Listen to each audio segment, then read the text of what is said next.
ইরানের খার্ক দ্বীপের সামরিক স্থাপনায় হামলা চালিয়েছে যুক্তরাষ্ট্র। ডোনাল্ড ট্রাম্প দাবি করেছেন এই হামলায় দ্বীপের সামরিক স্থাপনা নিশ্চিহ্ন হয়ে গেছে। এদিকে বাগদাদে মার্কিন দূতাবাসে ক্ষেপণাস্ত্র ছোড়া হয়েছে, এতে ক্ষয়ক্ষতির বিস্তারিত এখনো জানানো হয়নি। তবে মধ্যপ্রাচ্যে বাড়তি মার্কিন মেরিন ও যুদ্ধজাহাজ পাঠানোর খবর এসেছে।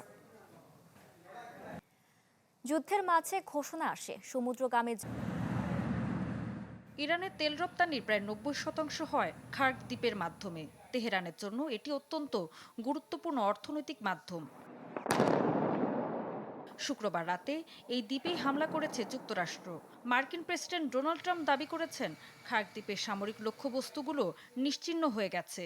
তিনি এও বলেছেন, ইরান বা অন্য কেউ যদি হরমুজ প্রণালী দিয়ে জাহাজ চলাচলে বাধা দেয়, তাহলে খার্ক দ্বীপের তেল অবকাঠামো ধ্বংস করা হবে।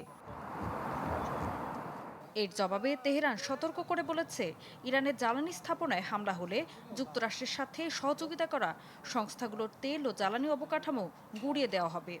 এরই মধ্যে ইরাকের বাগদাদে মার্কিন দূতাবাসে ক্ষেপণাস্ত্র হামলা হয়েছে। এতে ক্ষয়ক্ষতি নিয়ে মুখ খোলেনি ওয়াশিংটন। এছাড়া আরেকটি হামলায় অন্তত 2 জন বেসামরিক নাগরিক নিহত হয়েছেন। অন্যদিকে কাতার সরকার জানিয়েছে, উপসাগরীয় দেশগুলোর বিরুদ্ধে ইরানের প্রতিশোধমূলক অভিযানের প্রেক্ষাপটে বেশ কিছু গুরুত্বপূর্ণ এলাকা খালি করা হচ্ছে। বাসিন্দাদের নিকটস্থ নিরাপদ স্থানে যেতে বলা হয়েছে।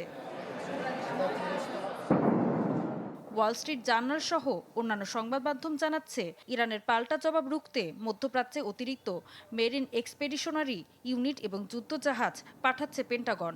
এই ইউনিটে 5000 মেরিন, নাবিক ও বেশ কিছু যুদ্ধজাহাজ থাকে। ইসরায়েল হামলা অব্যাহত রেখেছে লেবাননেও। দক্ষিণ লেবাননে একটি স্বাস্থ্যকেন্দ্রে ইসরায়েলি হামলায় অন্তত 12 জন চিকিৎসাকর্মী নিহত হয়েছেন। দেশটির স্বাস্থ্য মন্ত্রণালয়ের সর্বশেষ তথ্য অনুযায়ী ইসরায়েলি হামলায় 100-র বেশি শিশু নিহত হয়েছে। মোট প্রাণহানি প্রায় 800-র কাছাকাছি পৌঁছেছে। ঋতু সাহা, চ্যানেল 24।